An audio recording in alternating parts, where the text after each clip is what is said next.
আসসালামু আলাইকুম এভরিওয়ান। TNT-Lessons-এর আজকের লেকচারে তোমাদের সবাইকে জানাচ্ছি স্বাগত। আশা করি তোমরা সবাই অনেক ভালো আছো।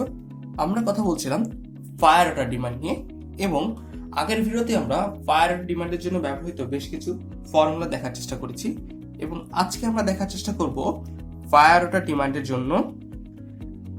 ডিমান্ডের জন্য যে জিনিসগুলো খুব গুরুত্বপূর্ণ সেটা হচ্ছে তার একটা এক্সাম্পল দেখার চেষ্টা করব।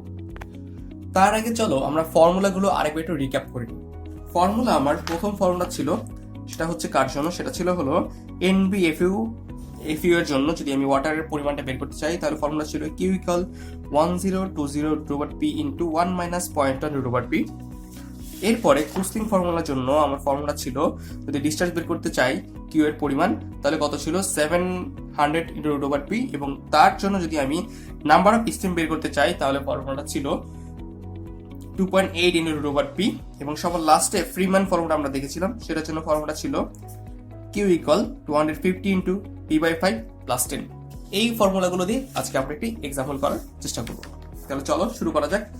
দেখো একটি এক্সাম্পল দেয়া আছে, কোশ্চেনটা যদি আমি পড়ার চেষ্টা করি, কোশ্চেনটা আছে এরকম: ক্যালকুলেট টোটাল স্টিম ফ্লো, মানে টোটাল ফ্লোটা বের করতে বলেছে ইন জিপিএম, অর্থাৎ জিপিএম এককে, for a town having population 10,000। ওকে, একটা টাউন আছে যেখানে 10,000 পপুলেশন আছে, তার জন্য আমাকে কি করতে বলবে, টোটাল স্টিমটা বের করতে হবে। Assume each steam will spray 250 GPM, মানে হলো একটা এলাকাতে 10,000 পপুলেশন আছে, এবং এখানে প্রত্যেকটা স্টিম, আমি যতগুলো স্টিম নিব তার প্রত্যেকটা স্টিম 250 জিপিএম করে আমাকে ওয়াটার পাস করতে পারবে। সো দেখো, সবার ফার্স্টে আমাকে কি বের করতে হবে, আমাকে বের করতে হবে কতগুলো স্টিম আছে। তো স্টিমের জন্য আমরা কি কুচলিং এর ফর্মুলাটা জানি। কুচলিং ফর্মুলাটা কি জানি, F = 2.8 √P। এখানে তুমি P এর মান কত জানো? P এর মান 10,000। বলো P এর মান কত? 10,000? মোটেই P এর মান 10,000 না, P এর মান হবে তোমার 10,000।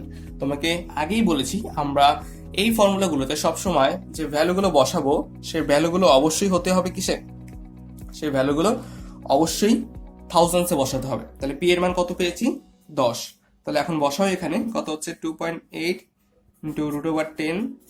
যদি ক্যালকুলেট করে ফেলো তাহলে তুমি এই ভ্যালুটা পাবে অনেকটা এরকম। এটা হচ্ছে, দেখো সেটা পাবে হচ্ছে তুমি 8.85 অর সামথিং। তুমি এটাকে অবশ্যই কি করবে, 9 ধরবে, কারণ সবসময় আমরা জানি তুমি তো অর্ধেক স্ট্রিম কোথাও বসাতে পারবে না, তাই না? তোমাকে তো পুরো একটা স্ট্রিমে নিতে হবে। সবসময় আমরা চেষ্টা করবো আপার রাউন্ডিং করতে, তাই আমরা নিলাম F এর মান হচ্ছে 9, অর্থাৎ আমার টোটাল 9টা স্ট্রিম দরকার হচ্ছে। এবং এরপরে দেখো কি বলেছে, প্রত্যেকটা স্ট্রিম তোমাকে 250 জিপিএম করে ওয়াটার পাস করতে সহায়তা করবে। তাহলে দেখো 9টা স্ট্রিমে টোটাল কতটুকু ফ্লো আমার দরকার, টোটাল স্টিম ফ্লো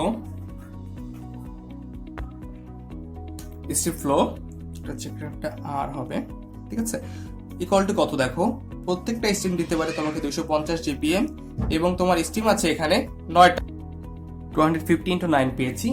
এবং এর ইউনিটটি কি হবে বলতো, ইউনিটটা অবশ্যই হবে জিপিএম এ, তাই তো? তাহলে দেখো যদি ক্যালকুলেট করি তাহলে পাচ্ছি 2250 জিপিএম। মানে আমি বুঝতে পারলাম যে আসলে আমার টোটাল স্টিম আছে 9টা, এবং এক একটা স্টিম দিতে পারে 250 জিপিএম করে। তাহলে কি দেখতে পাচ্ছি, টোটাল 9টা স্টিম দিতে পারবে আমাকে 2250 জিপিএম, অর্থাৎ এতটুকু ফ্লো আমার দরকার স্টিমটার জন্য, ঠিক আছে? সেটা কতটুকু পপুলেশনের জন্য? 10,000 পপুলেশনের জন্য। তো আশা করি সবাই আমরা এটা বুঝতে পেরেছি, এবং নেক্সট ভিডিওতে আমরা এই সম্পর্কিত আরেকটি এক্সাম্পল দেখার চেষ্টা করব। ধন্যবাদ সবাইকে।